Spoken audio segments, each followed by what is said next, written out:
Монголд байгаа М. хүмүүс минь Америкт байгаа хүмүүс бүгдээрэнд нь өглөөний мэнд хүргэе.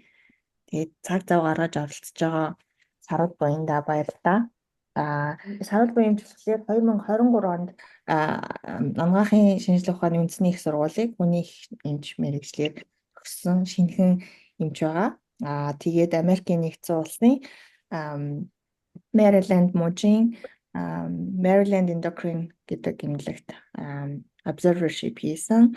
Мөн Washington DC-д байрлах Providence Hospital-д мөн ажиллаж исэн. Одоогоор болохоор интермедиэт дотрийн резидентээр сурч байгаа ийм залуу юм байна. Тэгээд сая 9 сард 9 лигийн степ 3 дуусгасан тийм ээ. Тэгээд мөн одоо яг матчингтай материалаа өгсөн байгаа үлээ гэдэг байгаа юм байна. Тэгээд өнөөдөр цаг зав гаргаж оролцоод өөрийнхөө туршлагыг хуваалцах чад баяртай байна. За. Сайн бацхан уу?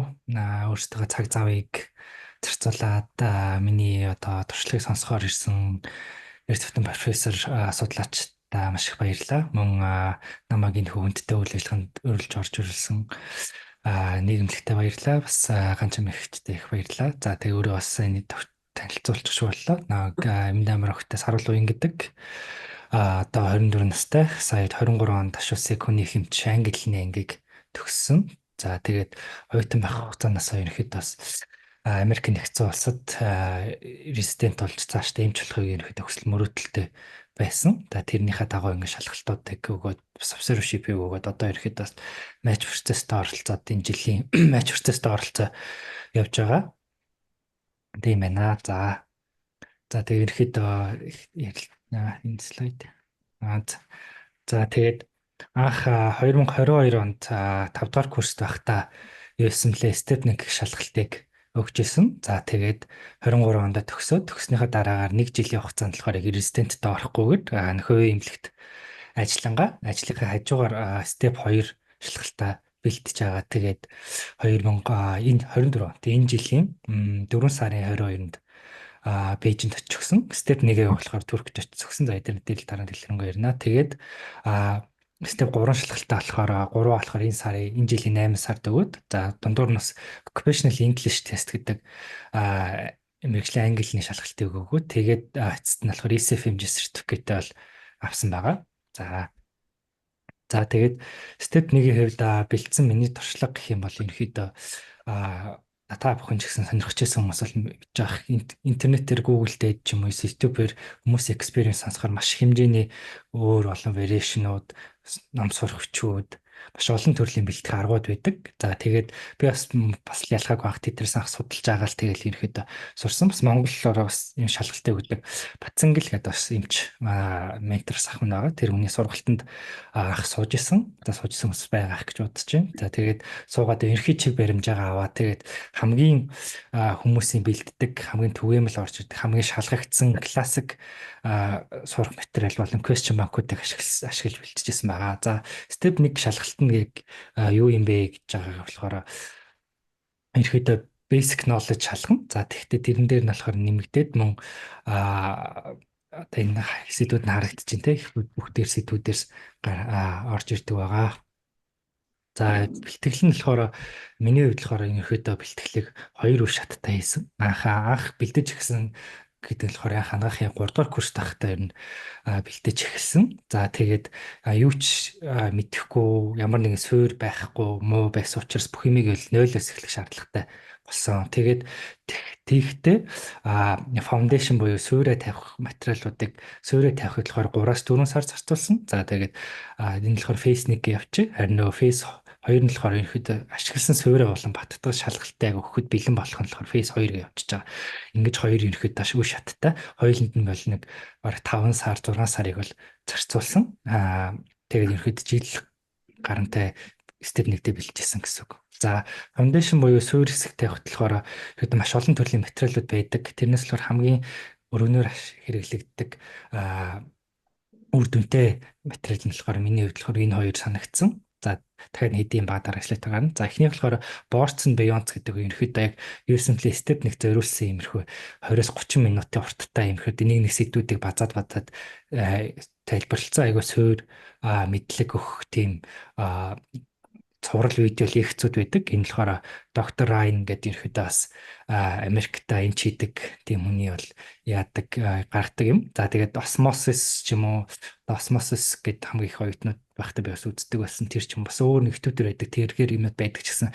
Тэгэхээр илүү их нэлийн дэлгэрэнгүй тэгээд яг юу юм лээ талаа барьж заадаггүй гэх юм уу? Тийм байдаг. Харин боорцсон биеэс нь болохоор яг хэрэгтэй шалгалтанд хамгийн их хэрэг болдог high yield юмнуудыг ялгаж аваад тэгээд ерөөдөө шалгалтанд зориулсан түлхүү ингээд тейлорд гэх юм уу тиймэрхүү заадаг боорцсон бие онцсон байгаа. Тийм учраас надад ахиу тустай байсан. Энэ дээр болохоор ихэнх хичээлүүдэд бүх хичээлүүдэд үтсэн. За тэгээ би энэ анх үзэж эхлэхэд 4-р курс байсан учраас одоо 5-р курст ордог их барих эмэгтэйчүүд мэдрэл одоо юу гэдэг тэдгээр хичээлүүд нь болохоор ямар ч ойлголтгүй байжгаад анх зэрэг хичээл нь ороог байх чи өмнөх тийм хичээлүүд ерөөд байсан. Тэдрийг ч гэсэн ерөөд анх ямар ч мэддэг түнгүй байжгаад үтсэн гэхэд болох ерөөд гайгүй надад бол нэлээд ойлгомжтой сайн тийм source санагцсан. Дараагийн нь болохоор first aid гэдэг ном байгаа. За энэ л мэдээж бас маш түгээмэл өргөн ашигладаг. За ерөөдөө энэ ном дээр болохоор степ 1 дээр гарч ирдэг хамгийн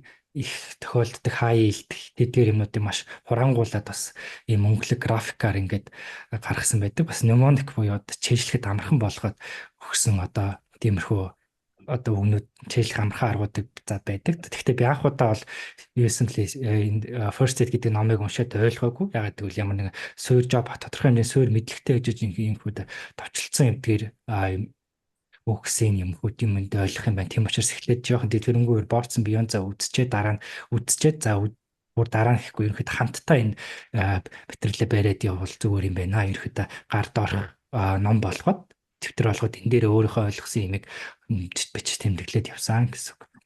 За дараагийнх нь foundation-ийнх нь нэг шат нь болохоор step 1 дээр агуулгаж байгаа сая маш олон хичээлүүд байгаа ч гэсэн патофизиолог болон фармакологи гэсэн 3 том P гэж ярьдаг.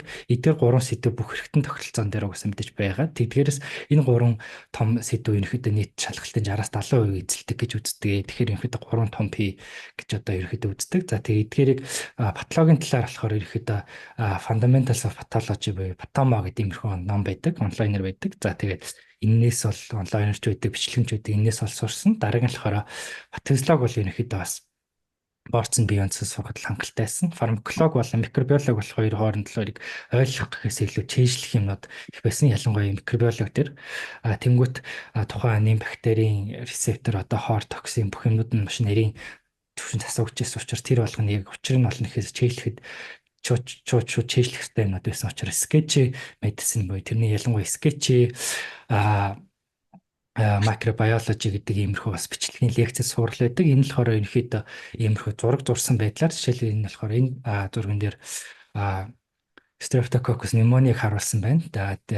Тэгэл болохоор ерөнхийдөө pneumonia гэж pyogenes-ийг харуулсан ш. Pyogenes харуулсан хоолой өвдөг pyogenes гэдэг pie ингэж хэлэхтэй. За тэгээд rheumatic fever үүсгдэг буюу одоо жоохон тэрнэл joint rheumatic зүрхэн дээр ноожуулаар erythema гэл ерөөдөө эдгээр юмнууд ингээд байдлаар иймэрхүү байдлаар бета хемолитик чанартай гэх иймэрхүү байдлаар харсан Strawberry tongue үүсгдэг, toxic shock syndrome үүсгдэг, псевдоцринд төсвөртэй байдаг ч юм уу те. Иймэрхүү юмнуудын иймэрхүү байдлаар ингэж visual юм гэх юм уу тийм байдлаар ойлгосон. За анкиг болохоор би бас тодорхой хэмжээнд нэг ашиглаж ирсэн. Энэ болохоор мэдээж үдсэн юмнууд дээр өөрөө флаш карт хийгээд тэрийг автобусанд явж байхдаа ч юм уу эсвэл машин дээр явж байхдаа ч юм уу эсвэл ингээд жүлээ цагаар авцсандаа оролцож авахын оронд анкигаа үзээд юмнуудаа ингээд хараад сэргээг явж иж болдог. Харин за анкийн болохоор цаанаас нь бэлэн хийцэн дек байдаг.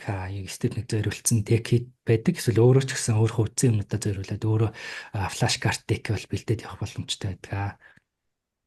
За дараагийнх нь болохоор question bank руугаа орж байгаа. За question bank дээр нь болохоор яг бид нар ч одоо жишээлбэл инженер ирэхэд ийш мэш бэлтгэд өмнөх оны ийшүүд гэдэг нэг ном бааж бэлтгэхдээ ирэхэд адилхан төстэй болов гэж утсан.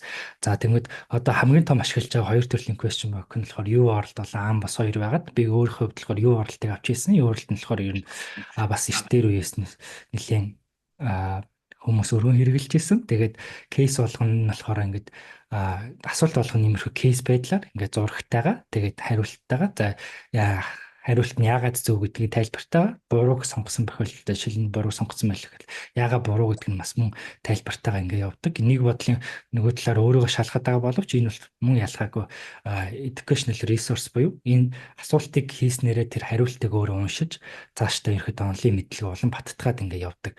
Ер нь хамгийн үр дүнтэй юм байдаг. Энийг болохоор мөн ялгаагүй степнүүд бэлдэж эхлэе гэж шийдсэн бол хамгийн эхнээс нь хийж явах хэрэгтэй юм билээ. Би бол энийг болохоор нэг алдаа гаргасан.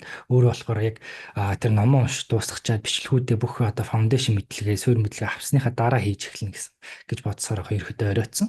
Тэгснээр бол ерөөдөө юм ааж мартдаг ч юм уу. Сайн баттдаг аргагүй болсон билээ. Тэгэхгүйгээр хамтд нь ингээд анханаас нь хийгээ явах нь зүг байсан билээ гэж ойлгосон. За тэгээд ингээд ерөөдөө хоёр дахь одоо фейс 2-оо ингээд ерөөдөө дуусглаа гэж үтэй. Юу оролт нэг намайг хийж явах нэг 3200 гад асуултаас одоо баг өсөөд баг 4000 хүрсэн байж магадгүй гэж бодож байна. Жил болго шинжлэхдээ сайжрагдаад асуултуудаа нэмээд яг шалгалтанд орж ирж байгаа хүмүүсээс фидбек аваад тэрнээсээ болоод шинжлэхдээ явдаг. За жишээлбэл имийн нэр томьёо, бактериудын нэр томьёо эсвэл зарим гайдлайнууд солигдох тутамд тэрийг дагаад ерөнхийдөө солигдоо шинжлэхлээд хамгийн up to date тийм мэдлэг онлайн мэдлэг болохоор юу бол даан бас бол хоёулаа өгдөө. Тэгээд яг мэдээ subscription ирэхтэй тэрийг болохоор тэгээд судалдаж авсан. За тэгээд ингээд дуусчлаа гэж бодоход өөрсдөө болохоор шалгах хэрэгтэй. Ерхэд бид нар IELTS мэлцэхэд mock test гэж байдагтай адилхан юу оролт болон саяны Ambos гэдэг question bank-аас гаргасан ч байдаг. Жишээл бүр эсвэл яг USM-д шалгалт авдаг NBME National Board of Medical Examiner гэдэг албан байгууллага гаргадаг. Албан ёсных нь өөрийгөө шалгах self assessment тестэд байдаг.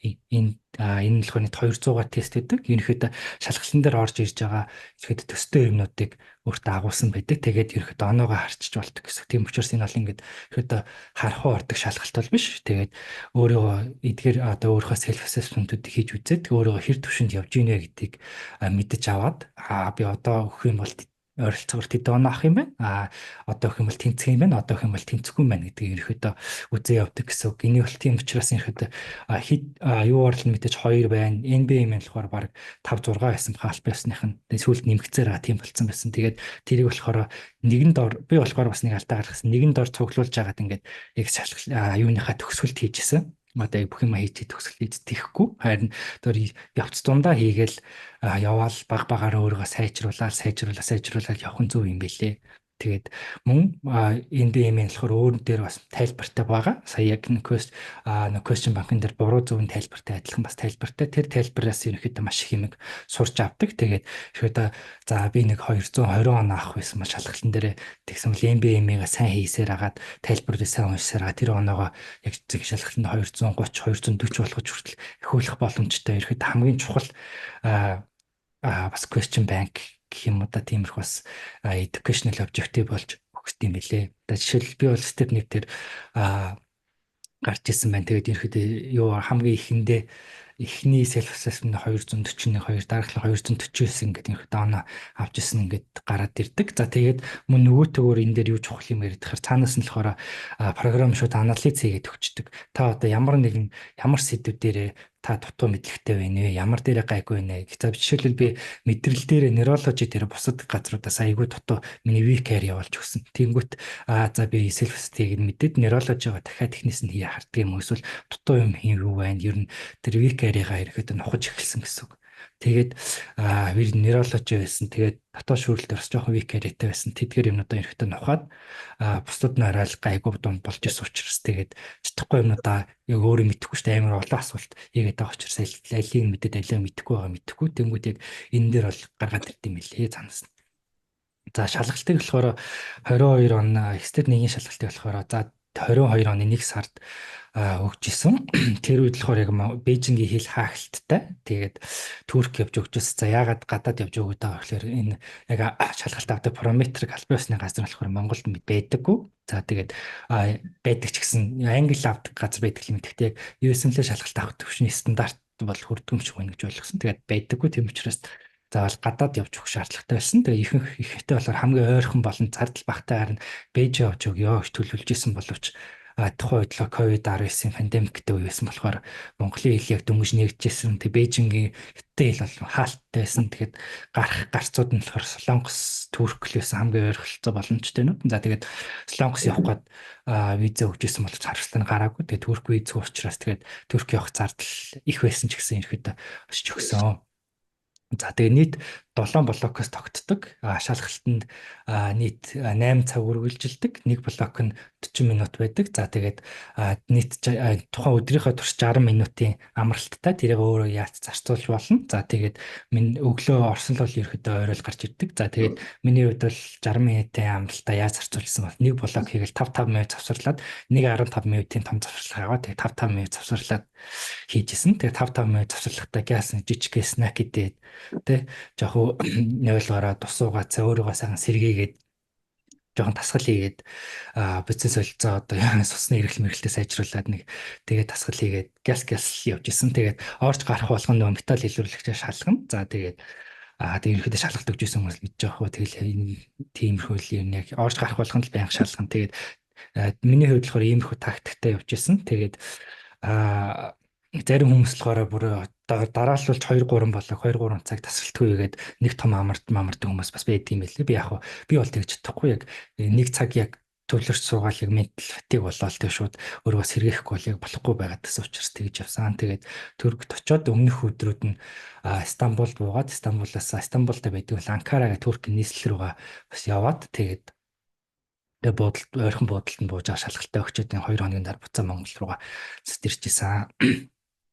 Тэгээд шалгалтын хариу нь болохоор ерөөдөө 2-оос 3-7 хоногийн дараа гардаг. Тэгээд яагаад ингэж ерөөдөө шалгалтыг мэдээж нэг хүн суугаал ингэж зөв буруу гэж засаад байжахгүй компьютероор шууд засчдаг. Гэхдээ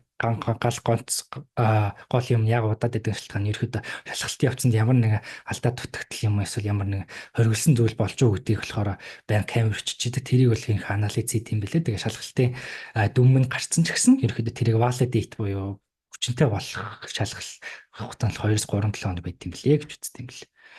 За тэгээд ерөөдөө step 1-ийн хувьд бол ингэ болсон. За тэгээд step 2-ийн хувьд гэх юм бол ерөөдөө бол ер нь гайгүй болоод ирдэг. Step 1-ийг өгсөн бол ерөөд цаашдаа ерөөдөө хийх одоо сурах юмнууд сорсууд нь багасаад ирдэг. За тэгээд step 2 дээр болохоор boards and beyond гэдэг бас яг step 2 болон 3 зориулсан бас тийм л видео лекцүүд байдаг. За юу оролдоо би бол хийсэн. За тэгээд ном заавал унших шаардлага байхгүй. Ном хэрэг уншиг гэвэл White Coat Companion гэдэг ерөөдөө иймэрхүү бас юм бүх юмнуудыг ингээд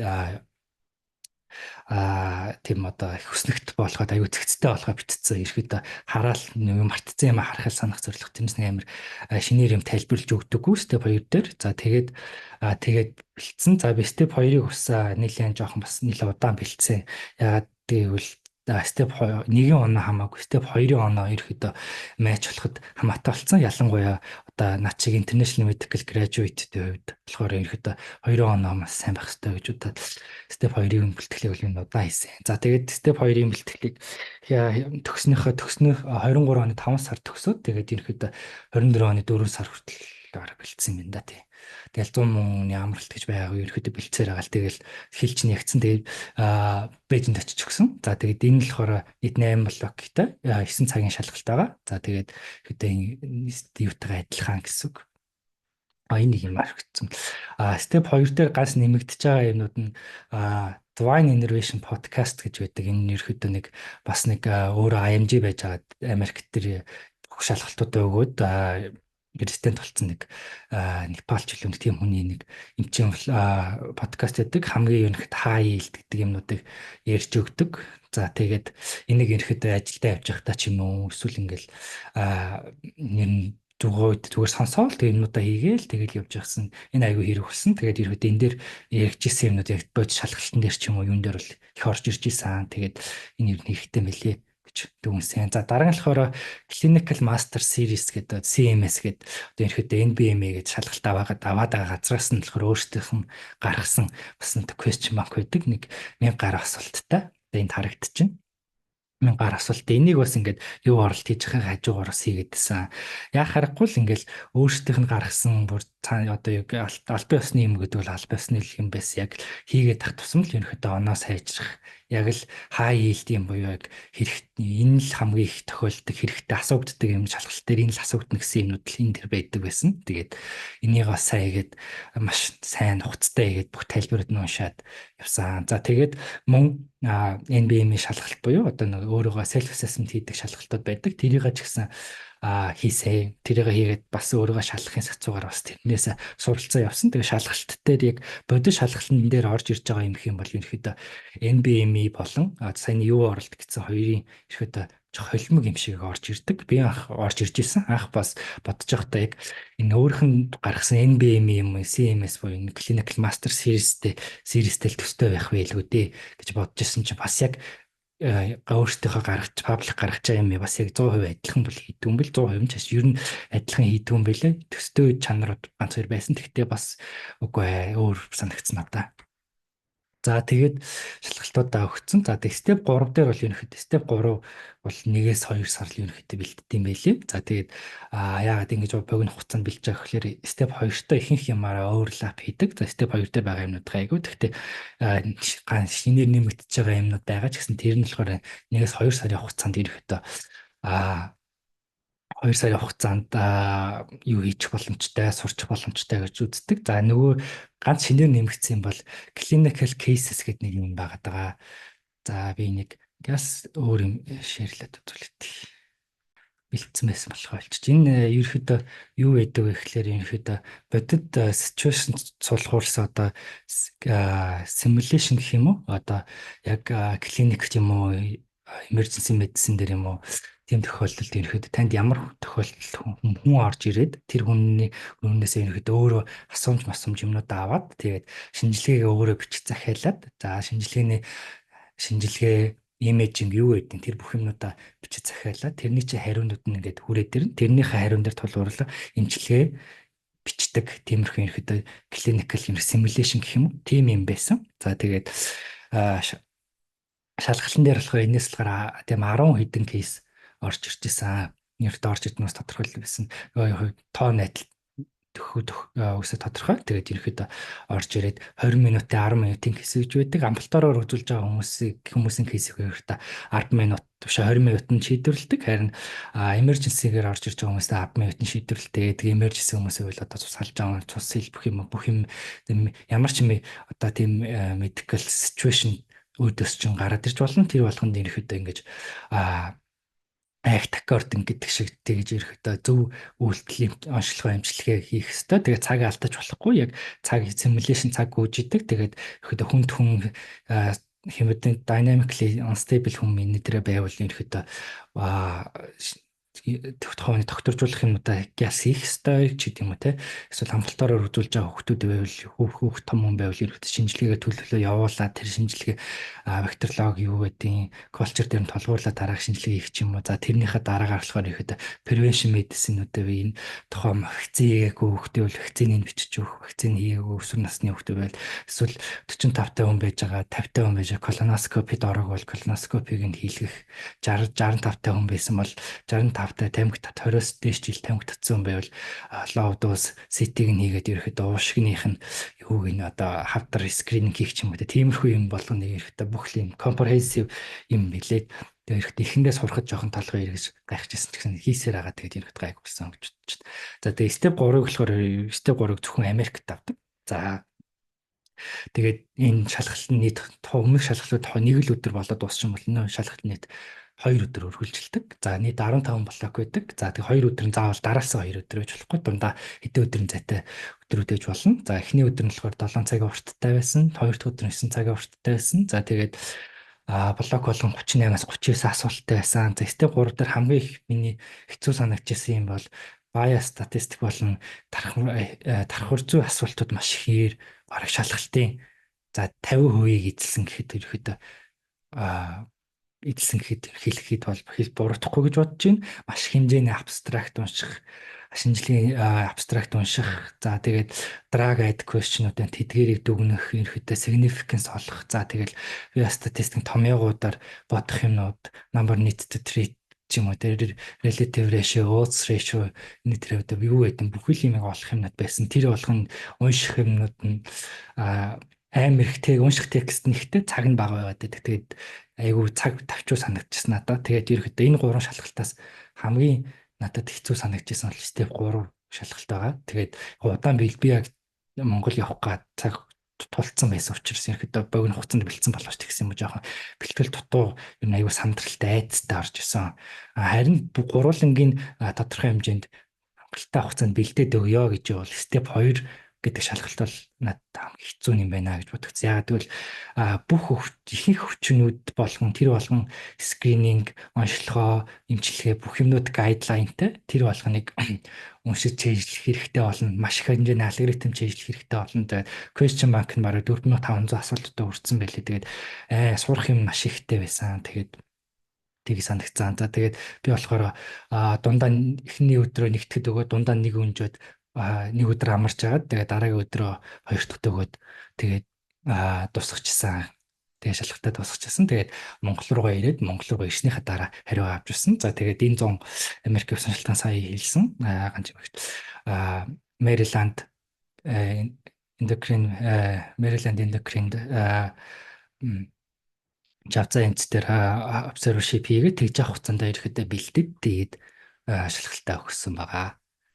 Тэгээд тийм. За тэгээд анх төсөөлж ирсэн ерөөдөө сураал явж байхангууд ерөөдөө нэг юм сурах тусамд л ерөөдөө юм мэдлэгийн curve гэх юм уу та тэрийг л юм линеар гэж би төсөөлжсэн. Нэг юм сураал бол ингээл өсөд байх юм байна гэж бодчихсон ч яг бодит байдал дээр бол тийм байгаагүй. Эхэндээ ерөөдөө сураад авах тусам ерөөдөө тэгэл сураад авах тусам л ерөөдөө бүр юм мэдэхгүйгээ мэдээл сурах юм их байгаагаа ойлгоол тэгэл ерөөсөө явж өгөхгүй бүр барагдчихгүй их юм байжсэн. Тэгэл ерөөдөө бууж өгөхгүй тэгэл яваал эцэцтэл ерөөдөө ингэж exponential growth гэдэг шиг ингээд ийм байдалтай ингэж мэдрэмж төрж ирэхэд юмнууд байд юм билээ. Тэгээд эхэндээ ирэхэд өсч өгөхгүй байх, сурч өгөхгүй байх, ер нь хэцүү байна, ер нь барахгүй байна гэж ирэхэд шантармаар тохиолдлууд бол мэдээж айгүй их гарч исэн. Тэгээд маш их хэмжээний юм зүйлсийг золиолсон. Тэгээд тийм байгаа. За тэгээд ирэхэд одоо нэг Америкт яагаад очих гээд байгаа хүмүүс яг нэг одоо би Монголд резидент орсон чинь ирэхэд хаан чинь ирэхэд татврын дараа одоо цаар 720 мянган төгрөгийн цалин авч байгаа. За тэгээд Америк тэрээр резидент оруулын ирэхэд дунджаар за татврын дараа 5000 тэрнээс 4200 биш ирэхэд би нэг MedScape дээр судалгаа хийжсэн юм хэрэг цалингийн зөрүүтэй юм байлээ. За тэгээд амьдрах орчин эрдэм мэдлэг гэдэг ирэхэд ёслол мөрөөдлөгээ тэгээд ирэхэд Америк сонгосон. Ер нь тэгж мөрөөдөд ирэхэд эмч болж цааш явахыг өсчихсэн.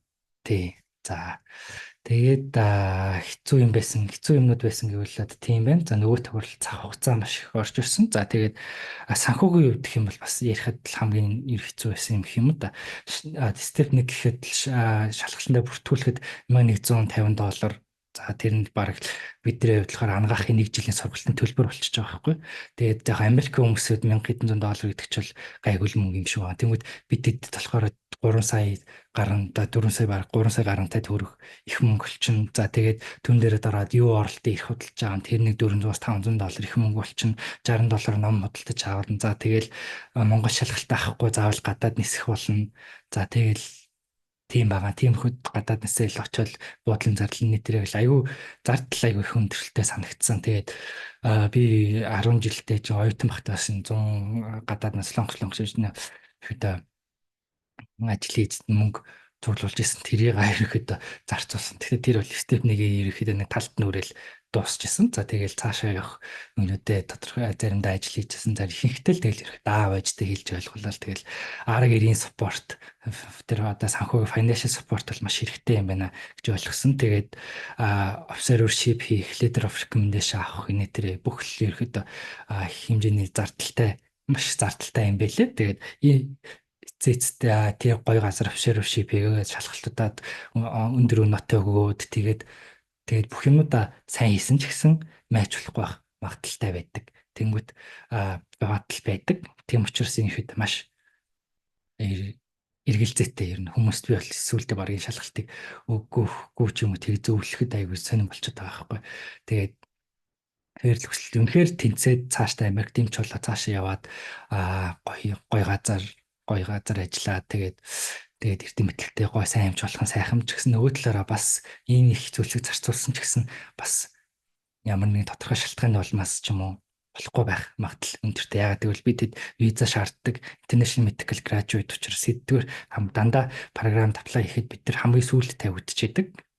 Тавьж идэм билий. Эхлээд мэдээж Америк төгснүүдээ аавн, дараа нь Caribbean School төгснүүдээ аавн, дараа нь болохоор олон улсад нэр хүндтэй International Medical School төгссөн хүмүүсээ хардаг. Дараа нь тэгээд ерөөхдөө сонсогдоогүй хүмүүстэй харж байсан. За би одоо яг match process-т ороод явж байгаа. Тэгээд 2 интервьюд орж үтсэн. Тэгэхээр ерөөхдөө бас Монгол эмнэлгийн интервьюд орсон. Тэгэхээр ерөөхдөө Монголоос ингэж хүмүүс манай эмнэлэгтийн анхудаа ингэж интервью орж ийнэ гэж хоёр оц хоёул хэлж ирсэн. За тэгээд танаа анаахын шинжлэх ухааны их сургууль гэдэг сайн сонсож байгаа хүн байна. Монгол улс гэдэг сайн сонсож байгаа хүн байна. Танаа одоо сургуулаас ч одоо жилд хэдэн хүн Америк руу эмч болж явдаг вэ гэж асуусан. Тэгээд тэгэл сайн үнний хэлсэлтэй тэгээд дээр үед нь хэдэн хүмүүс явж ирсэн. Тэг жил болгон тэгтээ байн тогтмол тоогоор хүн явдаг байхаа л гэж хэлжтэй. Явж ирсэн хүмүүс нь яг university hospitalд орд юм уу, community hospitalд орд юм уу, яг ямар hospitalд орд юм гэхдээ амар асуудаг юм билээ. Тэгээд ер нь жоохон хүчгүй санагдчихсан. За тийм байна да. Тэгээд эцэст нь яг сүүлдний санхүүгд тооцоод өгч бараг 25-30 сая төгрөгийг эрэхтэй энэхүү assembly орнууд шалгалтуудаа бэлтгэх болон officership хийх, clerkship хийх гэдэг нэтэр зарцуулсан билээ. За тэгээд эрэхтэй слайдуудаа дуусгах та гэж бодож байна. Баярлалаа. Тэгээд анхаарлаа хэлсэн бүгд. За баярлалаа. Асуулт хариулт байгаа болоо? Асуулт асуух юм. За би асуулт асууя. Сайн байна уу? Сайн байна уу? Сайн байна уу? Баярлалаа. Би Бостон хотоос холбогдож байна. Бостон их сургуулиас Гэхдээ одоо олон жил судалгаа хийгээд эмчийн ажлаас холдсон байна. Тэгээд их баярлалаа. Энэ залуу улсуудад одоо цаашаа шалгалт өгөх замыг засаад өөрийнхөө алдаа оноог ингээд заагаад ингээд маш гоё ингээд презентацийн эмх зэгцтэй хийгээд өгсөн байна. Маш их баярлалаа. Залуу улсууд орох бах тий. Тэгээд нэг асуулт бодоод юу байна л да. Одоо энэ их шалгалтын бэлтгэхэд те санхүүгийн хувьдаас гадна энэ цаг завны асуудал байна шүү дээ. Чи давхар ингээд цаана ажил хийж байгаа. Дээр нь одоо өөр гэрээ ажил одоо ажил амьдралын олон юм байна шүү дээ. Энэ юмнуудын дунд энэ шалгалтыг хэрхэн бэлдсэн бэ? Энэ туршлагаасаа богинохон хэлж өгөх үү?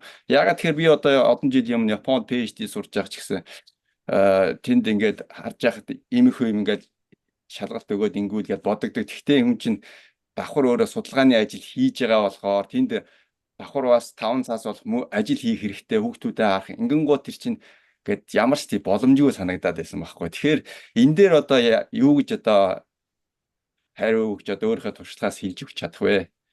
Ааха.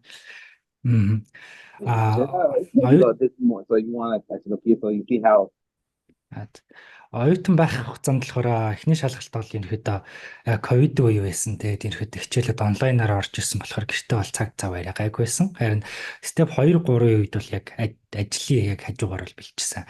Тэгэхэд бол өдөрт өглөө 8-аас орой 5 хүртэл яг full time ажиллая.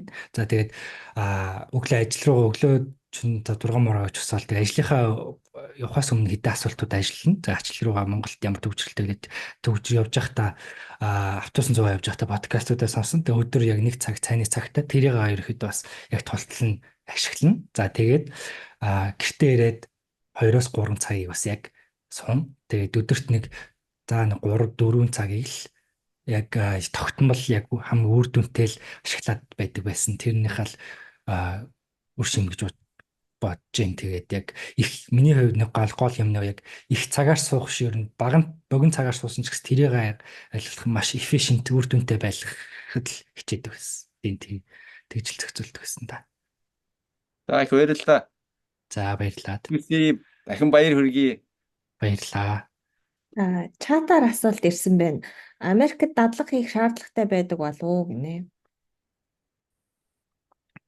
За энэ нэг асуулт наачлаа асуулт харахаас өмнө нэг юм хэлчихээ. Энэ Америкт саяны их жаргалах шиг одоо энэ судлаач хийж байгаа хүмүүс их байдаг бах. Тэгээд research experience match болоход маш их хэрэгтэй. За тэгээд тэр тал дээр л ерөнхийдөө би болж жоохон дотоод улмиг байсан. Оюутан багтаа нэг л research хийжсэнээс ерөнхийдөө тийм байгаагүй. Тэр доор ээж 3-4 impact өндөртэй сэтгүүлд за first after нь бол төм ахт ерөөдөө research хэвлүүлсэн байх хэвээр тэрийнхаа юмнуудаа хийлгэсэн байх хэвээр билээ. Тэгээд ерөөдөө энэ жил юмыг яаж битгий бас байж болох магадлал юу ч үлээ гэж бодоо. Тэгээд бас research их opportunity бас хайж байгаа шүү гэж байна. За тэгээд research туршлагагүй ч гэсэн ерөөдөө opportunity байвал маш өргөнөөр хүлээж авч баярлах болно. Баярлалаа. За тэгээд асуулт нь за дадлага хийх шаардлагатай байдаг болов уу гэж. Яагаад дадлага хийх шаардлагатай вэ гэхлээр нэгтээ матч болоход заавал US clinical healthcare system болохоор өөрийгөө exposure болгож Америкийн ангаах ер нь эрүүл мэндийн салбар яаж ажилладаг вэ гэдгийг мэдсэн байхыг заавал шаарддаг. За тэгээд тэр нь хаана ажиллахыг ихээс шалтгаалan за private зүгээр эмнэлэгт юм уу эсвэл гоё university эмнэлэгт ч юм уу том эмнэлэгт ч юм уу тэр болгоноос ингээд бас англигдаа явчихна. Том газар байх тусмаа л матч болох магадлал өндөр чамайг илүү газар тооноо гэж ойлгож болно. За тэгээд нөгөөтөөр ингэж ирэхэд experience аваад байна гэсэн үг. Нөгөөтөөр болохоор дагж байгаа эмчээсээ letter of recommendation аваад гэсэн үг. Тэр нь болохоор яг Америкт дэдэг US physician байх хэвээр байхын зүгээрээ гэж байна. За тэгээд тэр хүн нь болохоор надад энэ хүүхэд одоо сар дадлах гэсэн мөн 14 дадлах 2 сар дадлах гэсэн тэгж яхта тийм чанартай энэ тэрэ тийм шүү гэж одоо магтах тиймэрхүү захиа бичиж өгөөд шууд цаагуур одоо match руу ERAS гэдэг electronic residence application гэдэг рүү явуулчих тийм билээ. Тэрийг болохоор би өөрөө харах боломжгүй. Waiver тэр хүн миний талаар юу гэж бичсэнийг би харах боломжгүй, мэдэх боломжгүй. Тэгээд тэрийг уншаад ерөөхдөө програмууд энэ эмчтэр энэ хүнийг ингэж тодорхойлж өгсөн юм байна гэж авах хэрэгтэй. Тэр нь болохоор заавал Америк based нь болохоор 3 байх хэрэгтэй. 2-оос 3 байх хэрэгтэй. За тэгээд нийт максимум 4 байх хэрэгтэй. Тэгээд за нэг нь болохоор эх оронд байгаа одоо Монголд байгаа эмчээсээ авч болно. Тийм Монголд байгаа дагж ирсэн резидент координатороос ч авдаг юм тэгж болд юм билээ. Тэр бол зайлшгүй хэрэгтэй. За слайдад резидент хийх эмнэлэгт аплайтахад number тооны лимит байдаг. Жишээ нь 25 тооны лимит гэж байдаг юм билээ. Аплайтахад нийт internal medicine авдаг Америкт 623 програм энэ жил байсан. За тэрнээс нэг програмд apply хийхэд $30 үнэтэй юм билээ. Тэгэхээр ерөөдөө ганц лимит нь миний мөнгө болж таарч ирсэн гэсэн үг. Тэнгүүт би бол нэг 100 програмд apply хийсэн баг. Тэгээ 100 програмд apply хийсэн.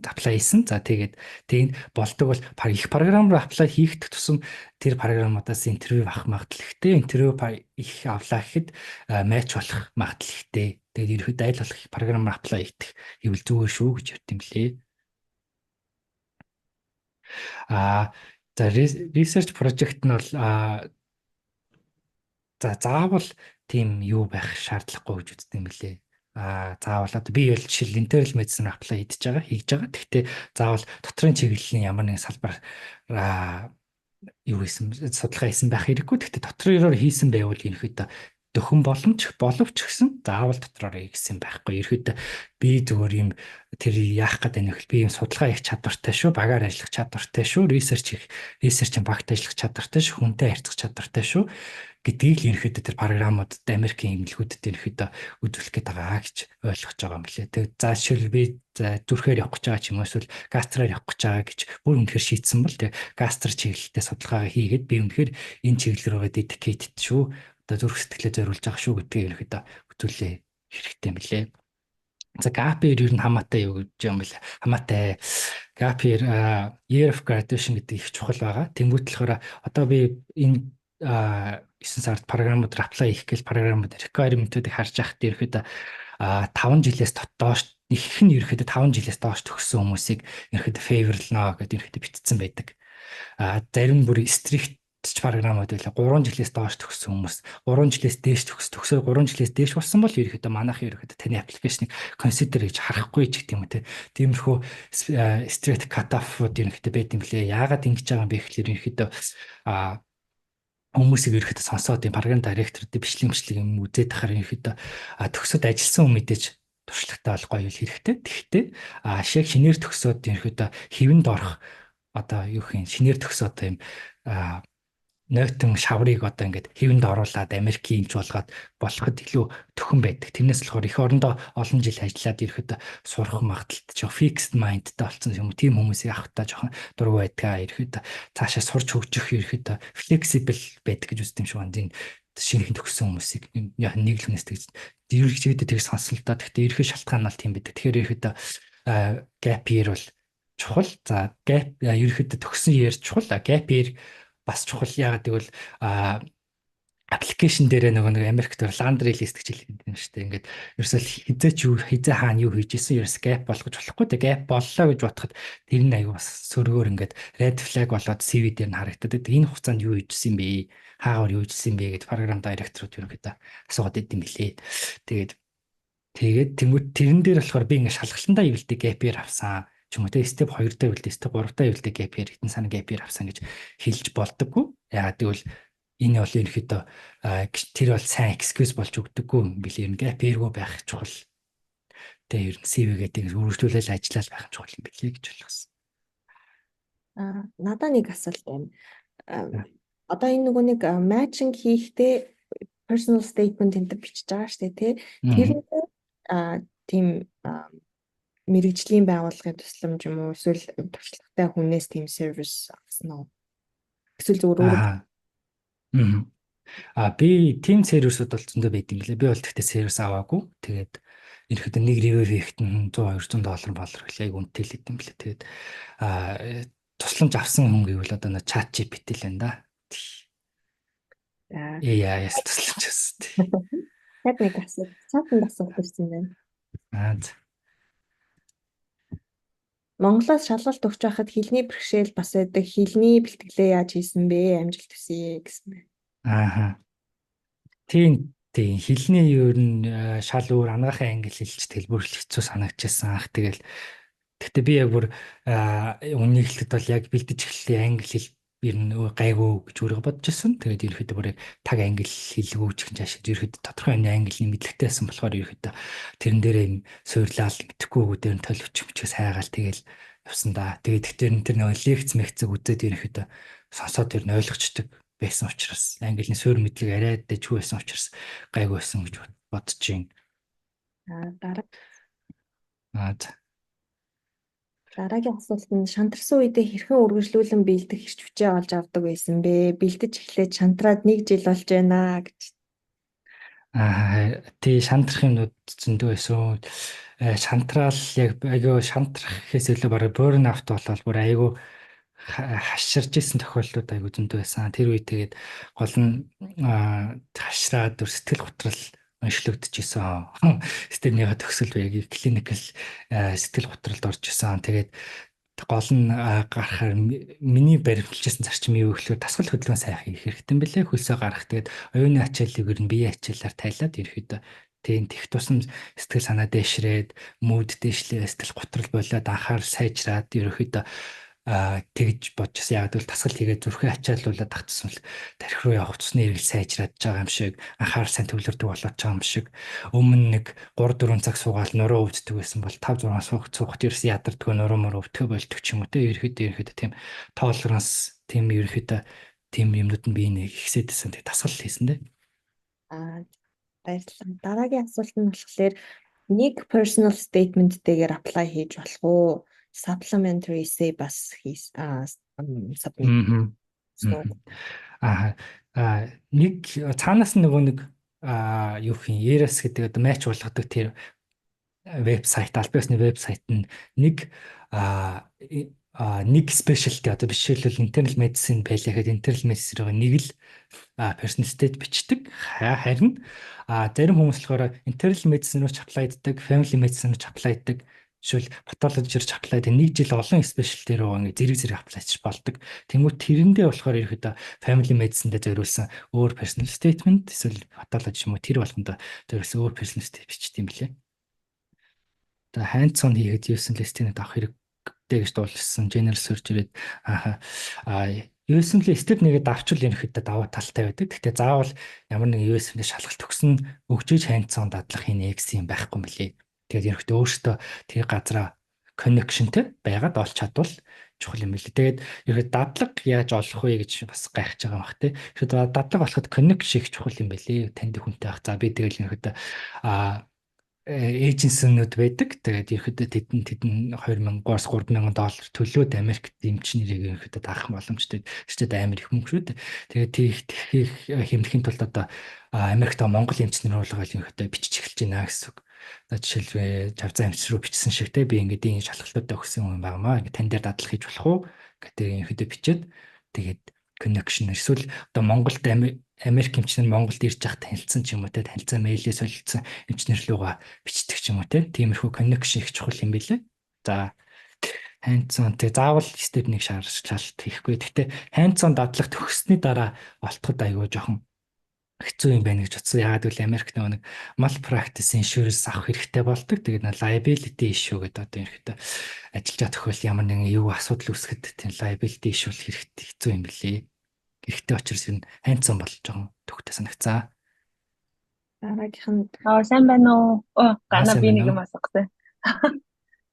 За наад чинь дэш гэдэг тэгээд цай зав гаргаад ийм гоё презентацийн бэлдээд тэг ингээд туршлага хаваалцаад зөндөх баярлалаа саруулт байна да. Тэгээд найзтай амжилттай ороод ирсэн тэгээд удахгүй Америкт уулзах шалтгаан гэж найдаж байна. Баярлалаа. За би нөгөө step 1-тэй одоо бэлдээд одоо ер нь 1 сард өгч байгаа байхгүй юу? Тэгээд step 1-тэй холбоотой нэг асуулт асуух гэсэн. Чи нөгөө NBM-ийн тестийг нэлээд шалгалтаа өгөхөд хийжсэн гэж тэгжсэн тий. Тэгээд ерөнхийдөө нөгөө result нь одоо хэдэн хувьтай байсан бэ чиний? Тэгээд ер нь хэдэн хувиас дээш ажиллаж ивэл одоо за би ер нь пасс болчих юм байна гэж ер нь итгэлтэй болж болох юм бол би бас тэрэн дээр жоохон эргэлдээд байгаа байхгүй юу? Зөв. Step 1 одоо нэг pass fail болцсон байгаа шүү дээ. Би нэг pass fail болоогүй байхад нь үүсэлтэй оноотой. Болоогүй байх нь үсэн. Тийм. Гэхдээ одоо ч нэг 200 оноогоор тэнцдэг болцсон баг тий. 297. За. Тэгээ нөгөө NBME болон тэр UR self assessment шалгалтууд дээр нэг тэрнээсээ даваал за нэг дээдэлтэй 210 20 мөр хүрч үл хангалттай гэж үзэх гэж бодож байна би. Яг л нэлээд төстэй юм. Тэрнээс нэг хүн унаад нэг шилдүүн билээ ерөөхдөө. За яг шалгалтын өдөр мэдээч айгүй стресстэй сандрна. Тэгээд нэг ганц хоёр асуулт буруу бодлоо гэж бодоход нэг 10 оноо монооны нөөцтэй байх нэг байвал зөв юм болов уу гэж бодож байна. Чи нөгөө оноотой байсан үед өгсөн болохоор яагаад ах шүү те. Би одоо өгөхлөөр NBM ямар ч оноо гаргаж өгөхгүй байгаа байхгүй юу? Өхөө болцсон юм байна тий. Хувь өгöd байгаа байхгүй. Тэгэнгүүт би жоохон одоо ер нь хуучных нь хэдэн оноо гэсэн үг юм бол гэж жоохон эргэлдээд. Тийм. Миний үед одоо хувь нь би хидтэй хийжсэнээ санддаг. Нэг 70 эдэн хувьтай ч юм уу 70 гараал ирэхэд нь 230 40 муу ч авч ирсэн баха. 70 эдтэй бол тийм 70 гарчвал 80 маягаар бол бүр сайн байна даа. За баярлалаа. Чатанд дахиад асуулт ирсэн байна. Яагаад Монголд резидентээ хийж байгаа вэ? CV-нд хэрэг болдгоо Монголд резидент хийх нь гинэ. Тий, CV-нд хэрэг болдог гэж хүмүүс ерөөдөө үздэг юм билээ. Тэгээд ерөөхдөө эх орондоо резидент хийгээд резидентээ орсон байвал хэрэгтэй. Нэгдүгээрт би яагаад орсон бэ гэхээр ерөөдөө аяласаа гарцсан. Тэгээд гаптай олчихгүй байсан болохоор ерөөдөө Монголдоо авсан. Тэгээд бас Америкт бас 100% тэнцэнэ гэсэн юм байхгүй учраас хүлээжсэнээс Монголдоос юм сурж л үе даа гэж утсан. За дараагийнх нь төгсөөд резидент fellow болсны дараа шалгалт өгөхөд төгсөө дудаж байгаа учраас боломж бага болсон гэсэн үг үү гэсэн. За яг боломж тэдэн үед багасна гэж яг хэлэхэд хэцүү. Гэхдээ ерөнхийдөө тантай адилхан оноотой, тантай адилхан CV-тэй хүн байж байгаа. Яг таныг хувилцсан хүн байж байгаа. Тэр хүний gap year нь year of graduation баг таних их байвал тэр хүний фейворлж үзнэ гэсэн үг. Гэхдээ 5-аас дээш боллоо гэд боломжгүй гэсэн үг биш. 5-аас дээш 10 жил, 20 жил ч юм уу тийм болсон ч гэсэн бусад CV-ийнх нь юмнууд маш сайн байсан учраас майч болсон хүмүүс бол маш их байд юм лээ. Тэгэхээр ерөөхдөө бусад талаараа өөрөө хөгжүүлчих бол ерөөхдөө болчт юм лээ. Болох юм байна гэж ойлгосон. Дахиад нэг асуулт байна. Америкт резидент хийсний дараа Монголд шууд эмчээр ажиллаж болдог үгийг та мэдэхгүй үзгэн. Энэ Монголд эмчээр ажиллаж болох байхаа тэр нөгөө нэг ямар газар ажиллахаас шалтгааллах одоо жишээлбэл хувийн эмнэлгүүд бол ерөнхийдөө бас шууд л авах гэж бодож байна ер нь. Монгол лицензийн шалгалтыг чинь онлайнаар авдаг болсон бийлээ. Ер нь үүнд бол 1 2 3 тэг нөгөө лээ темплейт тестүүд нь байдаг 3000 орчим тест тэгээд тэр бол гайгүй юм билээ шүү гэдэг. Яг хэдөө 7 орчход тэгээд 70% пасс болохоор гайгүй боломж юм байсан. Тэгээ Монголын лиценз чинь тэгээд одоо бидний төгсөж явах чинь өгөө 5 жил мэлээр өгчсөн. Тэгээ ганц тест өгвөл яатсан болох. Тэр лиценз л байж ивэл болох байх уу гэж бодож байна. Яа, өөр асуулт асуух хүн байна уу? Би асуулт асууж байгаа. За. Утган цай гэдэг би бас эмч мэргэжилтэй энд Америк судалгаа хийж байгаа. Тэгээд баярлалаа, цаг заваа зарцуулна орж ирсэн дүнхээр мундаг байна. Бахархаж байна. Тэгээ одоо удахгүй майч нь болоод баяртай мэдээд болох байхаа.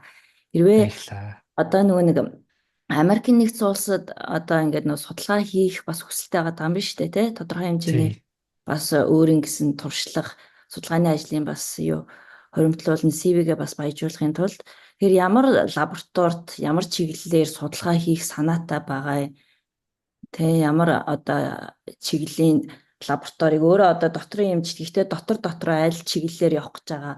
Тэрэндээ тааруулаад бол лабораториос судалгаагаа хийвэл бас болох юм болов уу? Тэр талаар.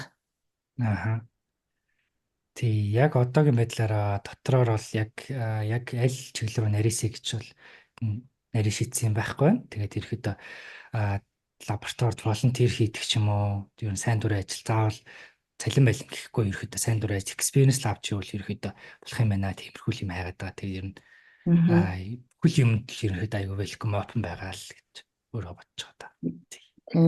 Лабораторид ингээд нөгөө дагалдан ч юм уу те судалгаа хийхээр байгаа бол хугацаа нь хэдийн үед чамд боломжтой байгаа вэ? Хэрвээ бас энэ зүгээс асууж лавлах те энд ажиллаж байгаа лаборатори эрхэлж байгаа одоо Монгол профессорууд олон судлаач нар нэлээ олон байдаг болохоор тэр талаараас асууж лавлаж өгөхөд бас тодорхой хугацаа хэрэгтэй. Тэгэхээр чиний хувьд боломжтой хугацаа ер нь хэр байна? Хэдийн хугацаанд хэр олон лабораториор ингээд бас мэдээж нэг лабораторид тэгээ одоо анагаахын оюутнууд манай лабораторид ирэхэд чинь нэг 3 сар 2-3 сар дадлага хийдэг. Тэгээд дадлага хийх хугацаанд ийм юм хийлээ гэчээд нэг постэр илтгэл тавиад тэгээд ерөнхийдөө CV-гээ баяжуулаад recommendation авдаг байхгүй юу? Тэгэхээр Зөв. Баярлалаа. Миний хувьд тооцоолж байгаа хугацаа гэвэл одоо дараа оны 3 сард ерөнхийдөө матчийн хариунаасаа болоод ерөнхийдөө тэгээд хийж эхлэе бол юм 3 сараас дараа жилийн 9 сар хүртэл дараагийн матч хүртэл 10 сар ч юм уу те 3 тийм хугацаанд л ерөөхдөө болно тэгж их боломжтой гэж бодож байгаа. Тэгэхээр холбогдороо ер нь бол тийм лабораторид дадлага хийх боломжтой шүү. Тийм манай баярлалаа. Болох боломжтой. Манайх болохоор арсны лаборатори. Тийм дархлаа арс өсний чиглэлээр судалгаа хийдэг. Тийм тэгэхээр хэрвээ тийм хугацаанд тохирох юм бол тий асууж лавлаад дахиад холбогдъё. За тийм шиг баярлаа. За дахиад чатаар асуулт ирсэн байна. Та EMP сурж байх үедээ монголоор давхар сурж license exam өгж байсан уу? Гинэ. EMP гэдэг нь юу вэ? Electronic Medical Program.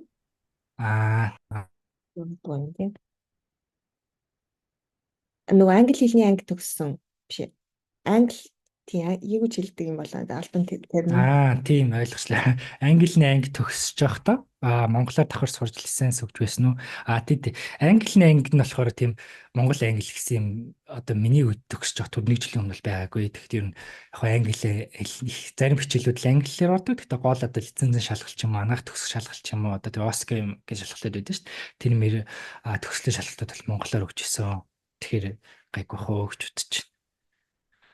За маш их бахархаж байна. Өөр улсуудыг одоо ажиллах бодол байдаг уу? UK ч юм уу гэсэн байна. Харин яг одоогоор яг амар бодсон юм байхгүй л анх сая Америк уу эсвэл манай Монгол эмчнэр чи их Герман явж эмч болоод байгаа. Тэгээд ерөөхдөө бас Германыг бодож исэн. Тэгээд Герман хэл сурч чадахгүй байна гэж бодоод Герман хэл сурснаас USML бэлдснээрээ дөөрөх юм байна гэж бодол USML-ийг сонгосон байгаа. Тэгээ өөр орнуудыг сайн бодоогүй. За дараагийнх нь болохоор Америкт аль муудч гэдэм үү бас аль чиглэлээр резидент хийвэл интернэшнл төгсөгчдөд илүү боломж өндөртэй вэ гэж асуусан. Аль муудч аль чиглэл нь болохоор internal medicine, family medicine. За тэгээд pediatric, pathology гэдэг хэдэн чиглэл болохоор ерөөхдөө өрсөлдөөн багтай гэж үздэг. Яг тэгвэл өрсөлдөөн ерөөдөө багтай гэж үздэг. Ихэнх одоо аппликантууд болох IMG-ний дүүргдэг. Америкчууд болохоор өөрсдөө өрсөлдөөн ихтэй одоо surgery, dermatology, radiology, orthopedic юу гэдэг тийм айгуу тийм цалин өндөртэй competitive team мэргэжлүүд рүү ордог. Тэнгүүт чиглэлүүдийн хувьд гэх юм бол тийм байна. Internal medicine, family medicine, за тэгээд pediatric байгаа. За тэгээд мууч гэдэг хувьд бол яг миний судалснаар бол яг team мууч, ийм мууч гэсэн юм байхгүй. Гэхдээ гол нь нөгөө нэг university hospital ч юм уу том нэр хүндтэй газар дадлгуудаа хийгээд дажгүй хүмүүсээс letter of recommendation-ыг авч ивэл тэр нь болохоор импакт өндөртэй болов даа гэж харж ирсэн. Бас нөгөөтэйгүр чиний дадлага хийж байгаа газар чинь resident програмтай байвал их зүгээр. Тэнгүүтээ тэрэндээ өөрөө connection үүсгэж нэгсэн. Тэнгүүтээ тэр газараа дадлага хийж явах хугацаанд одоо тэр програм директортойгоо connection үүсгээд өөрийгөө хэр хэдий мэдүүлээд дараа нь тэр газараа матч болох магадлал өндөртэй болд юм билий гэж ойлгосон. Тэгэхээр тэр нь л чухал юм бэл. Надад бас нэг асуулт байна. Одоо ингээд юмыг аж мэдхүү дараа жилийн 3 сард матчинг result хэрвээ юу байвал дахиж хэдэн удаа матч хийх боломж одоо team limit байх уу? Эсвэл энэ лиценз чинь 5 жил явах цаатай тийм ээ.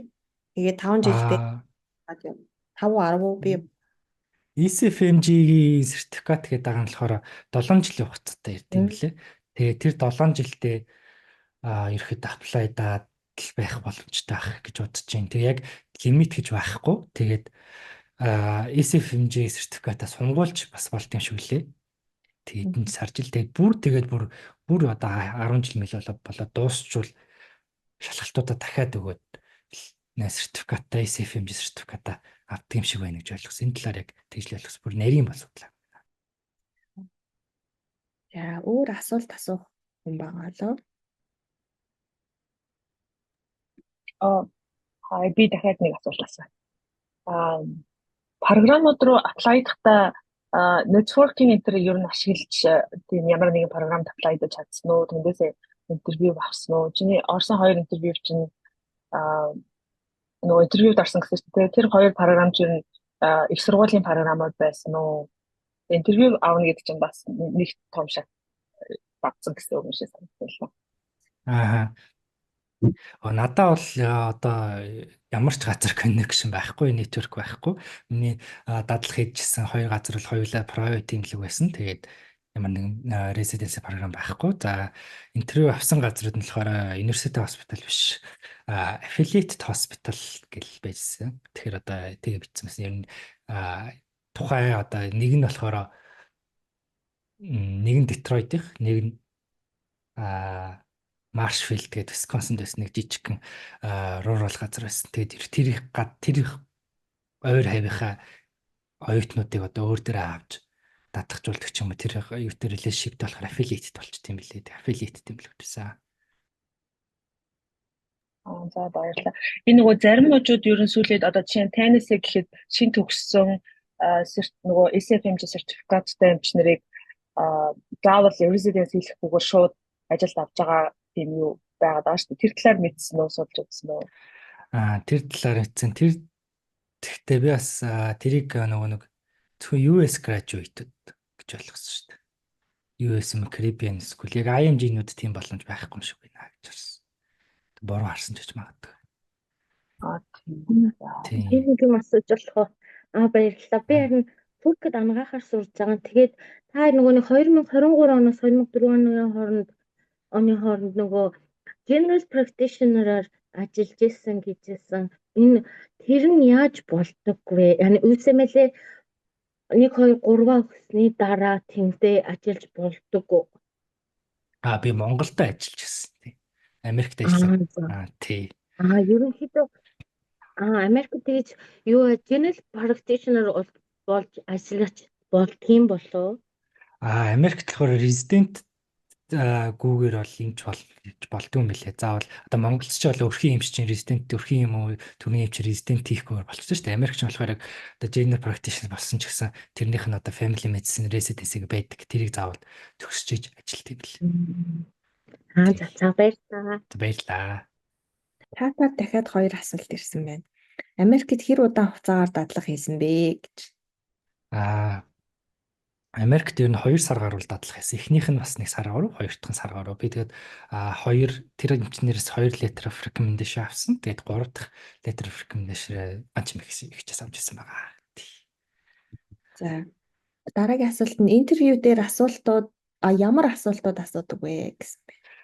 Энэ ер нь програмаас болоод л өөр байд юм билээ. Гэхдээ ихэнх нэг асуудаг хэдэн асуултууд нь ерөөхдөө өөрийнхөө талаар танилцуулаач. Тэгээд ерөөхдөө яагаад эмч болсон бэ? Яагаад internal medicine болсон? Яагаад ямар чиглэл болсон бэ? Америк дадлах хийжсэн бол дадлах хийж байхдаа юу сурч ирсэн бэ? Тэгээд ер нь яагаад Америк явахыг хүссэн бэ? Өөрийнхөө нэг сул тал болон давуу талыг хэлээч. Өөрөөс 5-аас 10 жилийн дараа өөрийгөө ирээдүгөө ямар төсөөлж юм ч юм уу тиймэрхүү юмнууд асуултсан. Яг надаас сууж ирсэн гэх юм бол саяныхаас болохоор өөрийгөө танилцуулах weakness, өөрийнхөө strength and weakness асууж ирсэн. За тэгээд миний одоо нэг personal CV дээрээ сонирхлуудаа бичдэг одоо жишээлбэл сакс тоглох, түүл зуруур тоглох юу ч гэдэг тийм. Тэрний талаас ямар тоглолт жоо хувь хүний талаас асуужсэн. За тэгээд сүүлийн үед болохоор хамгийн их асуудаг байгаа юм л behavioral question-д асууж байгаа юм билээ. За ерөөхдөө career чинь төвшөнд ингээд ууртай үйлчлүүлэгч тохиолж ирсэн үү? Эсвэл үйлчлүүлэгчтэй мөн эсвэл хамт ажилт хүмүүстэй attending doctor-уудтайгаа ямар нэг miscommunication болж ирсэн үү? Тэгээ тиймэрхүү алдаа гаргаж ирсэн үү? Тэр алдаануудаа яаж шийдэж ирсэн бэ? Ууртай үйлчлүүлэгч ороод ирлээ гэхэд чи тэрийг тэрүүнтэй яаж харьцаж ирсэн бэ? Чиний гаргаж ирсэн том алдаа чи юу вэ? Тэр болгоно яаж шийдэж ирсэн бэ? Тиймэрхүү асуултууд айгу асуудаг болсон юм билээ. За баярлалаа. За ингээд 10 цаг болсон байна. Монголд бараг 11 болоод. Хэвлээ өөр асуулт байхгүй бол ингээд дуусгая гэж бодож байна. За тэгээд маш их баярлалаа. Зүгээр мэдээллийн чанартай нэг юм хэлэхэд USMLE-гээд авчаад matching болоогүй байсан ч гэсэн хэрвээ USMLE яваад одоо тэр нөгөө certificate license байгаа шүү дээ. Тэрийг авсан тохиолдолд эмнэлгүүд дээр fellowship хийж болдог. Гэхдээ тэр нь paid fellowship байж болдог. Ерөнхийдөө license-тай учраас яг энэ тийм residency-тэй адилхан цалин аваад адилхан тийм одоо төвшөнд ажиллаж болдог. Гэхдээ зөвхөн тэр нөгөө нэг спонсор хийж байгаа эмнэлэг дээрээ л ажиллах боломжтойгоор тэгж ажилтдаг эмнэлгүүд байдаг. Одоо жишээлбэл Boston Children's Hospital гэж байгаа. Boston Children's Hospital маш олон төрлийн тийм програмууд байгаа. International эмч нарыг авдаг. Гэхдээ гол тавигддаг шаардлага нь USMLE-гээ өгөөд лиценз авсан байх. Заавал одоо энд Америкт резидент хийх шаардлагагүйгээр тэгээд 1 жилийн 2 жилийн тэгээд жилийн одоо яг резидентийн цалин энд одоо жишээлбэл $96,000 цалинтай авах жишээ тий. Гэхдээ ганц limitation нь юу байдаг вэ гэхээр энд резидент хийж байгаа эмчнэр нөгөө яг аль биесээр резидент хийж байгаа эмчнэр завтай цагаараа нөгөө одоо эмнэлгүүдэд part time-аар орой shift-д гардаг ч юм уу тий. Тэгээд нөгөө нэмэлт орлого олох боломжтой байдаг бол яг тэр эмнэлгийн fellow хийж байгаа хүн болвол зөвхөн тухайн эмнэлэг дээрээ тэр цалингаа аваад ажиллах боломжтой байдаг. Гэхдээ яг энэ чиглэлийн одоо програмууд маш олон төрлийн эмнэлгүүд дээр зарлагдж байгаа гэдэгт бол би итгэлтэй. Тэгэхээр одоо матчинга хүлээж авах хоорондоо ч юм уу те тэрийг бас судлаад эсвэл за одоо матчинг хийсэнгүүгээ сэтгэлээр унахгүйгээр одоо лайсенсаа бүтэн ашиглах боломж нь бол фellowship-ууд хийхэд бол одоо тэр юу ч юм байж ах юм бол яг бие дагаад хүнд хүрэх хэрэгтэй болчихж байгаа гэсэн үг байхгүй. Тийм болохоор тэр боломжийг бас дагаа болохоор сэтгэл санаагаар унахгүйгээр тэгээд хичээгээрэй гэж одоо бүх бэлтэж байгаа хүмүүст л хэлмээрээ. За тэгээд энд чатанд хэд хэдэн юусэн байна. Баярлалаа гэсэн байна. За одоо нөгөө бүгдээрээ боломжтой болвол камера хасааж болох уу? Энэ төгсгөлд нь оролцсон хүмүүстэйгээ хамтдаа ингээд зураг скриншот хийдэг байгаа. Тэгээ боломжтой хүмүүс нь бүгдээрээ камера хасаагач гэж. Тэгээ түрүүн Ортгон заяа доктор бас хэлсэн яг одоо эсэмлээд одоо шалгалтандаа бэлдээд research experience хэрэгтэй байгаа нөхцөлд бол одоо энэ society-гаар имэйлээр холбогдоод өөрийнхөө зорилтоо хэлээд хэдийн хугацаагаар хаана хизээ ямар чиглэлээр туршлага хэрэгтэй байгаа. Тэгээд бидний зүгээс одоо ямар тусламж хүсэж байгаа те ямар networking хиймээр байгаагаа өсөлтөө бол хизээч гэсэн чөлөөтэй илэрхийлж болно. Тэгээд бид аль болох боломжоор цааш нь ингээд тохирох хүмүүстэй ингэж мэдлж танилцуулах тийм юу хэрэгтэй бол таатай ах болно. За Их баярлаа. Тийм зөвхөн саруул буянд бүгдээр оролцсон бүх хүмүүс тандаж хэлсэн шаханд баярлалаа. Саруул буяндаа маш их баярлалаа. Зөндөө орой алтал маш хэрэгцээтэй бас шалгалтанд бэлтэж байгаа хүмүүс бас их урам авсан байх гэж бодож байна. Тэгээд сайхан мэдээтэй уулзах гэж найдаж байна 3 сард. За Эрүүл Батар шээ бүгд маш их баярлалаа. Баярлалаа. Уулзсан баярлалаа. Зөндөө баярлалаа.